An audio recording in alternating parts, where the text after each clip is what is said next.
Como sabemos, Mario Vargas Llosa se había casado pues con Patricia Llosa, tuvieron 3 hijos, dentro de los cuales pues el mayor ostenta el título que en este caso sería el heredero, el título que le fue otorgado a Mario Vargas Llosa por su contribución a las letras castellanas, Marqués de Vargas Llosa, que en este caso es Álvaro, ¿no? Ahora, Mario Vargas Llosa se dedicó a cultivar una zona literaria más lúdica. Si hablamos de sus primeros escritos, estaban vinculados pues a sus experiencias personales, ¿no? En el caso de La Casa Verde, La Ciudad y los Perros, Los Jefes, ¿no?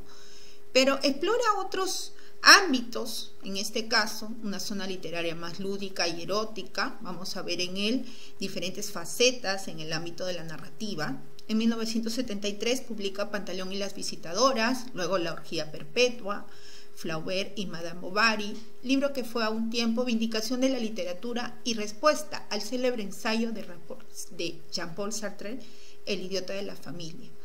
En 1976 fue electo presidente del Pen Club Internacional, organismo en el que desarrolló una intensa actividad literaria.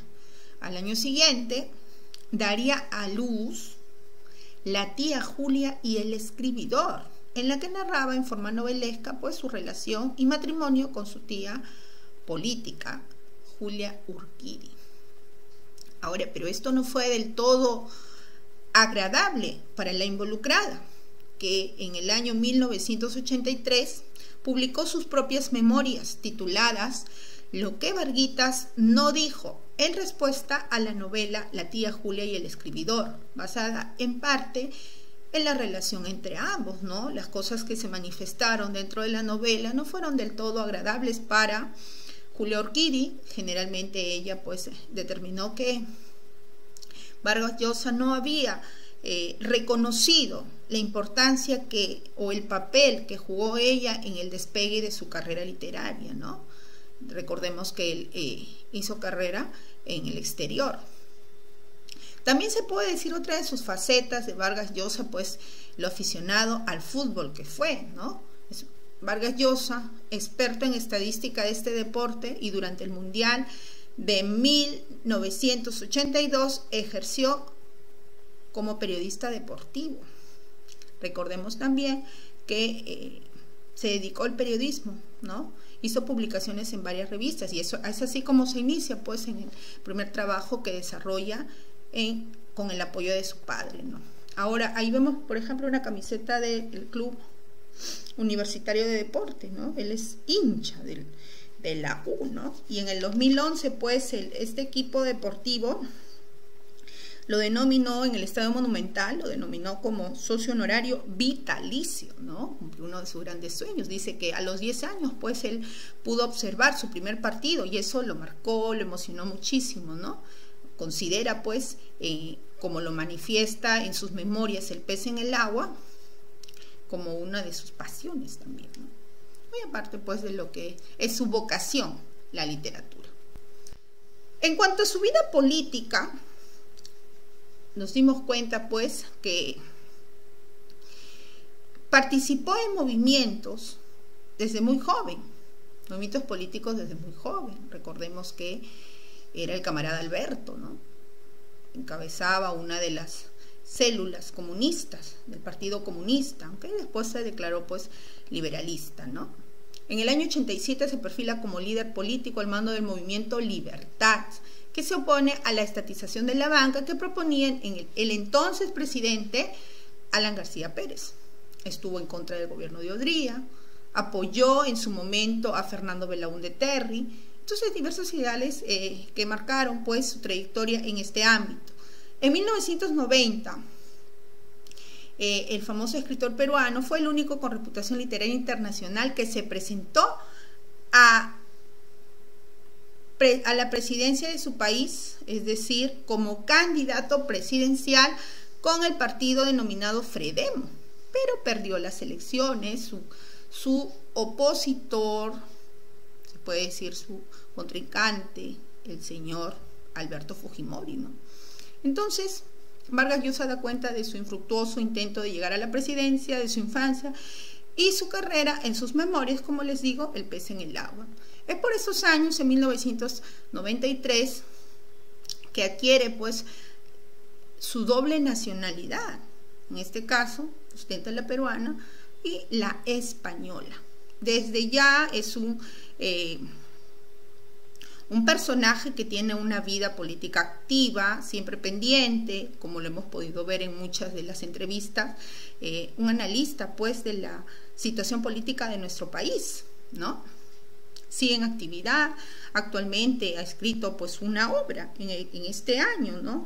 Borges o La casa de los juguetes, el año pasado también desarrolló pues el cuento Hombres de Negro, Tiempos recios. Entonces es un escritor prolífico que se ha desarrollado en varios géneros literarios, crítica literaria, inclusive ha traducido pues una de las obras de César Moro, su profesor de francés, cuando él estudiaba en el Colegio Militar Leoncio Prado, ¿no? Y desde ahí las lecturas de escritores franceses se propuso una meta, pues yo tengo que conocer París, yo tengo que viajar a París, y lo hizo, ¿no? Distinciones, no vamos a decir que estas son las únicas, pero son las más destacadas. Ha tenido muchos reconocimientos, premios que ha obtenido a lo largo de su carrera, Biblioteca Breve, también Rómulo Gallegos, el premio Cervantes, entre otros, ¿no? Pero ¿qué es lo que vamos a mencionar por destacar? Por ejemplo, en 1994 ingresó a como miembro de la Real Academia Española de la Lengua, ahí lo tenemos.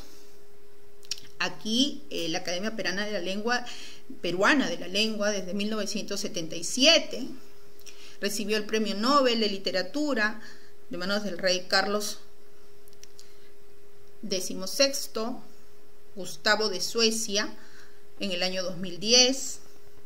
El rey de España, Juan Carlos I, le concedió en el año 2011 el título de Marqués de Vargas Llosa al escritor peruano, correcto, un título nobiliario, hereditario, en este caso pues lo heredaría pues, su hijo mayor, Álvaro, que también es escritor, ¿no? También siguió sus pasos.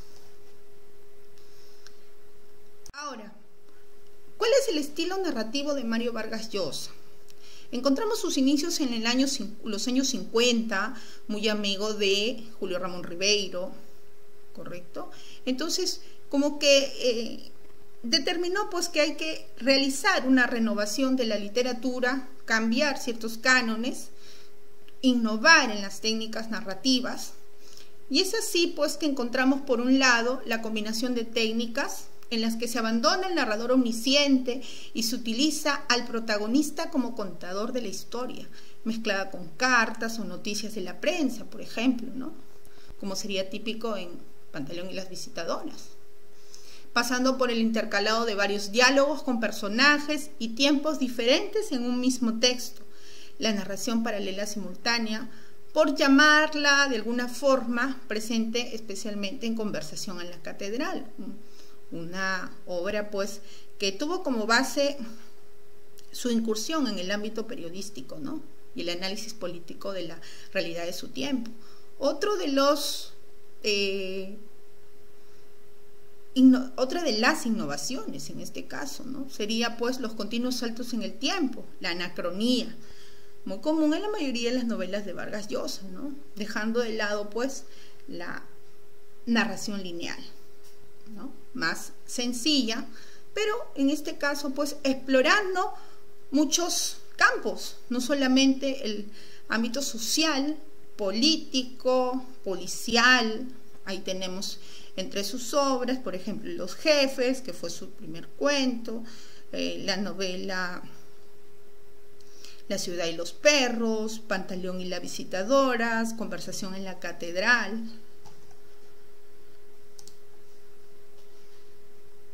Las travesuras de la niña mala, La guerra del fin del mundo, hasta el ámbito histórico. Vamos a conocer un poquito alguna de sus obras. Países. Aquí tenemos Los Jefes en 1959, La ciudad y los perros. Miren, ganó un premio en 1962 y se publicó en 1963. Ahora, cómo manejamos esta situación, ¿no? Eso es lo que vamos a analizar pues cuando entremos a leer la obra La ciudad de los perros. Tenemos La casa verde, su segunda obra también con premio, Conversación en la catedral, Los cachorros, una novela corta, La tía Julia y el escribidor, y ya sabemos pues que Julio Urquidi también le respondió, Pantalón y las visitadoras, La guerra del fin del mundo, ¿Quién mató a Palomino Molero?, una novela de corte policial, El hablador, ¿no?, basado pues en una historia que recopiló cuando él regresó, Un viaje a la selva, Lituma en los Andes, Los cuadernos de Don Rigoberto, ya vamos a otro estilo, un tanto más fuerte, erótico, ¿no? Elogios de la madrastra, La fiesta del chivo, Travesuras de la niña mala, El paraíso en la otra esquina, El sueño del celta, tenemos Tiempos recios, Sus memorias, El pez en el agua, Hombres de negro, cuento del año 2019, inclusive escenificó pues una obra teatral, ¿no?, Cuentos de la peste, en el que él participa como actor. Miren, y podemos ver pues las múltiples facetas de este destacado literato, ¿no?, el literato político. Muy bien, analizaremos pues en lo sucesivo más sobre alguna de sus obras más importantes. Muchas gracias.